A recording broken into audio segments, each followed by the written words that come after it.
Industrial area হওয়ায় গ্রামবাসীদের কর্মসংস্থানের উপর জোর দিচ্ছেন প্রাক্তন প্রধান।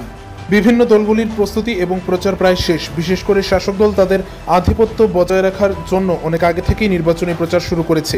বিভিন্ন এলাকায় বিভিন্ন গ্রামে নির্বাচনী প্রচারের ক্ষেত্রে গ্রামের নেতারা বিভিন্ন পরিকল্পনা বেছে নিয়েছে। ধর্মনগরের প্রায় লাগোয়া গ্রাম শ্রীপুর গ্রাম পঞ্চায়েত। এই গ্রামে মোট 6টি ওয়ার্ডে 11টি আসন রয়েছে। গত পঞ্চায়েত নির্বাচনে 11টি আসনেই শাসক দল জয়লাভ করে পঞ্চায়েতকে এগিয়ে নিয়ে গেছে। গ্রাম পঞ্চায়েত এলাকায় বেশ কিছু ইন্ডাস্ট্রি রয়েছে, তাই লোকের কর্মসংস্থানই এই পঞ্চায়েতের মুখ্য উদ্দেশ্য।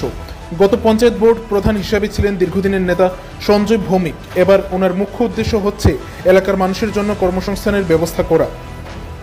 31শে জুলাই বুধবার দুপুর আনুমানিক 3:30 নাগাদ উক্ত এলাকায় অর্থাৎ শ্রীপুর গ্রাম পঞ্চায়েত এলাকায় একটি সাক্ষাৎকারে বিস্তারিতভাবে এ বিষয়ে তিনি জানান।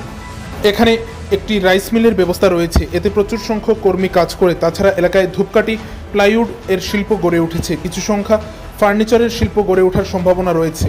এই শিল্পগুলির জন্য যাতে উক্ত এলাকার গ্রাম থেকে প্রচুর সংখ্যক কর্মী নেওয়া যায়, তার জন্য প্রয়াস চালাচ্ছেন প্রাক্তন অর্থাৎ শেষ হওয়া বোর্ডের প্রধান সঞ্জয় ভৌমিক। বিকল্প জাতীয় সড়ক এই গ্রামের মাঝ বরাবর চলে যাওয়ায় এই গ্রামের বেশ কিছু মানুষের জায়গার দাম অত্যাধিক বেড়ে গেছে, যা তাদের কল্পনার বাইরে ছিল। 22 বছর বয়সী ওনার রাজনীতিতে পদার্পণ। কংগ্রেসের হয়ে 4 বার এই পঞ্চায়েত জিতেছেন এবং ভারতীয় জনতা পার্টির সদস্য হিসেবে 3 বার তিনি রাজনীতি লড়েছেন, তাই রাজনীতিতে একজন বরিষ্ঠ ব্যক্তিত্ব হিসেবে পরিচিত। আমার নাম সঞ্জয় ভৌমিক। আমি শ্রীপুর 4 নং ওয়ার্ডের বসবাস করি। বর্তমানে আমি ভারতীয় জনতা পার্টির 5 নং ওয়ার্ডে 8 নং সিটে আমি মনোনীত প্রার্থী। তো আমার ভবিষ্যতে আমি এই গাঁওসভাতে এই নিয়ে 7 বারের আমি পঞ্চায়েত প্রতিনিধি হওয়ার আশঙ্কায় আছি। তো বিগত দিনে আমি এই গাঁওসভার প্রধান ছিলাম। তো আমি এই গ্রামের মানুষের জন্য আমি যতটুকু কাজ করতে পেরেছি আমি ভরপুর আশাবাদী এই গ্রামের মানুষ আমাকে হাত ভরে আমাকে আশীর্বাদ করবেন। আগামী দিন আমার যে অপূরণ কাজগুলো আছে, রাস্তাঘাট বলুন, কর্মসংস্থানের ব্যবস্থা বলুন, সেগুলো আমার আগামী দিনের লক্ষ্য থাকবে। তো আমার বর্তমানে বিগত 5 বছরে আমার গাঁওসভাতে আমি 365খানা ঘর দিয়েছি, 586খানা টয়লেট দিয়েছি। তো আর আমাদের কিষাণ সম্মান নিধি 384খানা কিষাণ সম্মান নিধি দিয়েছি। প্লাস আমাদের রাস্তাঘাটের ক্ষেত্রেও আমরা 2 কিলোমিটার সলিং রাস্তা করেছি। পেপার ব্লক বলুন, আজকে 1.8 মোটামুটি আমরা পেপার ব্লক করেছি। পানীয় জলের ক্ষেত্রে আমরা বিগত সময়ে সরকার আমরা গঠন করার আগে দেখতাম যে আমাদের গ্রামের 3টেই বোরিং সাবমার্স ডিপ টিউবওয়েল ছিল।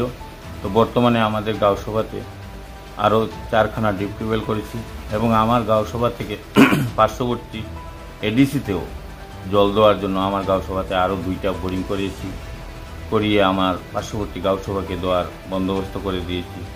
তো আগামী দিন আমি সেটা আশাবাদী যে আমার গ্রামের কর্মসংস্থানের ক্ষেত্রে যে বিগত দিনে সরকার দেখতাম আমাদের গ্রামের মানুষকে রেগার উদ্যমুখী নিয়ে মানুষকে পরিচালনা করত। তো আমি সেটা থেকে উঠে এসে আমার গ্রামটাকে যে ইন্ডাস্ট্রিয়াল এরিয়া হিসাবে আমরা জানতাম, আখ্যায়িত আছি, সেই সুবাদে আমার গ্রামে 4খানা ইন্ডাস্ট্রি হয়েছে। আরও 2খানা ইন্ডাস্ট্রি আসার অনুমোদন আছে। সেই ইন্ডাস্ট্রিগুলো যদি আসে তো আমরা বর্তমানে এখন ইন্ডাস্ট্রিতে আমরা 2 থেকে 250 জন মানুষ কাজ করছেন। আগামী দিনও যদি এই 2টা ইন্ডাস্ট্রি আসে তাহলে আরও 150 থেকে 200 জন মানুষ কাজ করবে। তো আমি আশাবাদী আমার গ্রামের মানুষ কর্মসংস্থানের দিক থেকেও একটা সুরক্ষিত হবেন। আর আমি বিগত দিনে যে কাজগুলো করেছি এবং যেগুলো বাকি রয়েছে, আগামী দিন পঞ্চায়েত গঠনের পর আমি 1 নম্বর যে আমাদের রাস্তাঘাট এবং যে আম আদমির কর্মসংস্থানের ব্যবস্থাটা, সেটার উপরে আমি প্রায়োরিটি দেব। সেটাই আমার আশাবাদী যে আমি সেটা আমার গ্রামের কাছে আমি যেন করতে পারি, গ্রামের মানুষের যেন সেই আশীর্বাদটুকু আমার কাছে থাকে, সেই বলে আমি আমার কথা শেষ করছি। নমস্কার।